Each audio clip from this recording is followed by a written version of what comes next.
There remains the problem of maintaining and developing that consciousness in a meaningful way so that the individual can live a useful life and can achieve the necessary state of self-distinction in society. Continuing the archetype of initiation,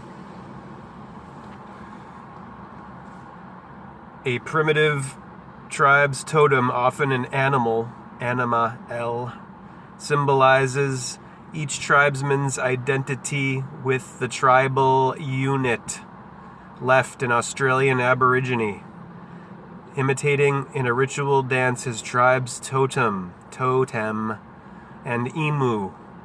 Many modern groups use totem-like animals as emblems. Below, a heraldic lion from the Belgian coat of arms on a 17th century allegorical map of Belgium. Right, the falcon is the mascot of the American Air Force Academy's football team. Far right, modern totemistic emblems that aren't animals.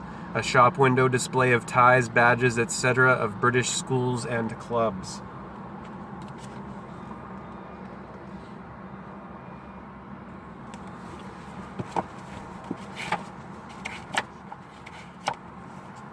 This book is a really wonderful resource. Thanks to my colleague for the wonderful birthday gift of this Man and His Symbols by Carl Jung, which I had previously owned when I lived in San Diego as a youngster in my early 20s when I was getting my initiation into Jungian psychology, which the universe took me on. I didn't join a Jungian institute or anything like that. I didn't go to college for a higher education, for knowledge, knowing the edge of the ledge. But I am in the university, learning, just like everyone else. There is what I wanted to show earlier, which I forgot on page 239 of Man and His Symbols, examples of animal symbols of divinities from 3 religions of religions of Ra and El, the Sun and Saturn, Saturday and Sunday of the weekend. Top of page, the Hindu god Ganesha, a painted sculpture from the royal palace of Nepal. God of prudence and wisdom. The elephant-headed, multi-armed Ganesha of Gaia, Ganesha. Above, the Greek god Zeus, in the form of a swan with Leda. And then right on opposite sides of a medieval coin, the crucified Christ shown as a man and as a serpent. There's Christ as a man, and there's Christ as a serpent. The S sine wave of the serpent on the T of the tree. QRST, letters 19 and 20. And I made this for you today when I was having my breakfast. S equals 19. Number 19, 1 and 9. 9 is the feminine of Libra at 9 o'clock, the position of the setting sun. The setting sun of the evening of Eve. This is the serpent and Eve, or Saturn, Set in Egyptian mythology, Satan, the sun at the Tropic of Capricorn, and Venus, Eve, Libra at 9 o'clock, so it's 6 and 9. Saturn, Venus, or Eve and Serpent, even sine wave. Why all the secrecy of this system and its sorcery? Why isn't this Kabbalistic knowledge of the English or angelish alphabet common knowledge?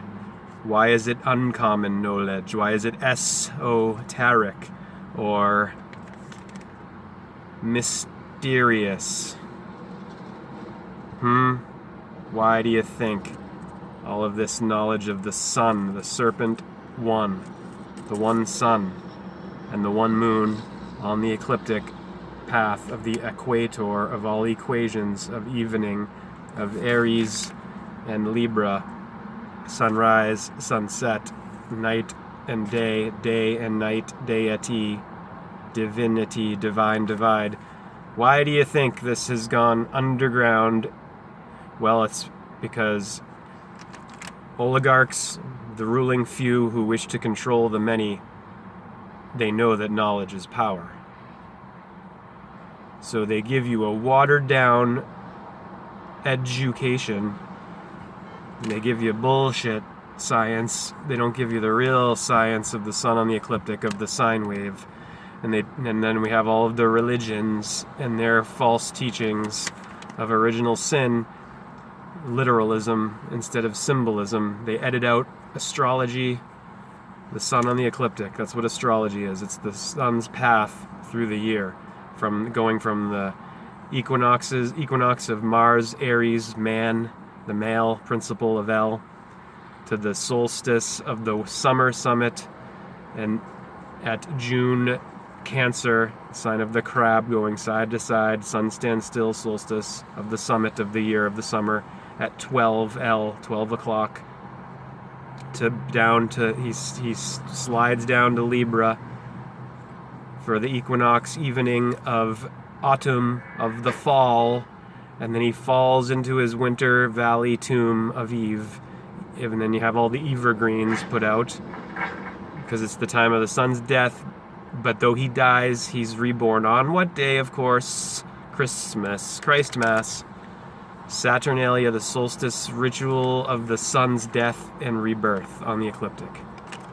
God's son. The source of all of this stuff. And all the songs and all the psalms, and psalm is an anagram with plasma, which is the material ejected by the sun, and also the golden amber honey of your blood, of the bull, of the Bible, of Babylon, baby London. Here she is. Here's Venus Eve, the snake goddess of old, from drawing I did in 2000. Snake goddess. This is on Kodachrome paper. Remember the photo labs? I used to work at a photo lab called Photographics in Swampscott, the township in which I grew up in Massachusetts. This is the goddess, who is Libra, 9 o'clock, the feminine, with the mother with the 9 months before birth, 3 trimesters, the trees, before birth, B earth, beta earth. In the beginning, the origin, the original sine wave of Eve, the sin of Eve, of the 7 and the 1 of Mars, the 7 of Libra. September 7 Libra and 1 Mars Aries, March 1 to 7. Got a few more minutes before I go into my slave job to serve the servants, the serpents, in the circus of the bread and circuses of the Roman Empire, now known as America.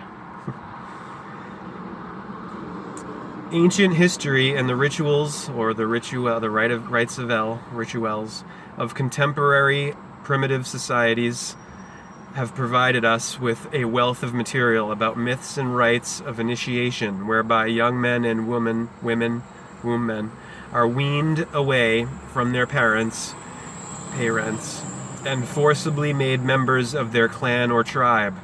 But in making this break with the childhood world, the original parent archetype will be injured, and the damage must be made good by a healing process of assimilation into the life of the group. The identity, or id entity, of the group and the individual is often symbolized by a totem animal.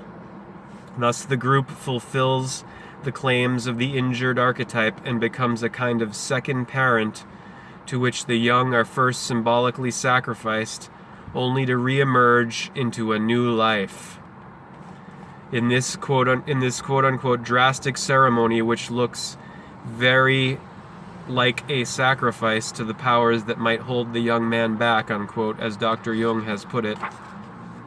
We see the power of the original archetype can never be permanently overcome in the manner envisaged by the hero-dragon battle without a crippling sense of alienation from the fruitful powers of the unconscious. We saw in the myth of the twins how their hubris, expressing excessive ego self-separation, was corrected by their own fear of the consequences, which forced them back into a harmonious ego-self relation. In tribal societies, it is the initiation rite that most effectively solves this problem. We're going to stop there and continue later with this whole sordid business of initiation ceremonies. Yikes. Primitive initiation rituals bring the youth into adulthood and into the tribe's collective identity. In many primitive societies, initiation is accompanied by circumcision, a symbolic sacrifice. Here are 4 stages in a circumcision rite of Australian Aborigines. Far left and center, the boys are placed under blankets, a symbolic death from which they will be reborn.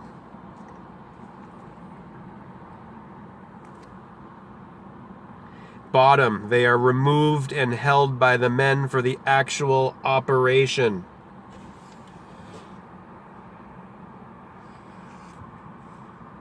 Left, the circumcised boys are given men's conical caps, a mark of their new status. Right, they are finally isolated from the tribe, isolated, to be purified and given instruction, structure, structor of Taurus. Hare Krishna. We will return tomorrow to Archetype, the archetype of initiation. Hare Krishna.